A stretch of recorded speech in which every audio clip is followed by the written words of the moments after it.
நாள்லயே எங்க பகுதி மக்கள் பார்க்கும்போது எனக்குள்ள ஒரு கேள்வி, எல்லாம் இப்படி பசியோட இருக்காங்க, நம்ம மட்டும் சாப்பிட்டுட்டு உட்காந்துருக்கோம், அப்ப இவங்களுக்கு என்ன தீர்வு?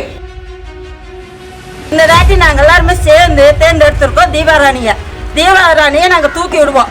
தீபா செய்வோம், எங்களுக்கு கேரண்டி இருக்கு. நம்ம வந்தோம், ஜெயிச்சோ போனோம் அப்படிங்கிற ஒரு அசால்ட்ல தான் அவங்க உட்காந்துட்டாங்க. மக்கள் பிரச்சனையை வந்து யாருமே பார்த்துக்கல. கஷ்டத்தில் இருந்தோம். அப்போ அந்த கஷ்டத்துலேயும் தீபக்கா தான் எங்களுக்கு அவ்வளோ ஹெல்ப் பண்ணாங்க. மக்களுக்கு சாப்பாடு போடுறதுலேருந்து எல்லாமே அவங்க தான் எங்களுக்கு எடுத்து கொடுத்தாங்க. எல்லாம் அந்த டைமில் நாங்கள் கஷ்டப்படக்கூடாதுங்கிறதுக்காக தீபக்கா இறங்கி எல்லாம் இருந்தாங்க. கண்டிப்பாக என்னால் நிவர்த்தி பண்ண முடியும். 100% நான் இவங்களுக்கு நிவர்த்தி பண்ணி கொடுத்தேன்.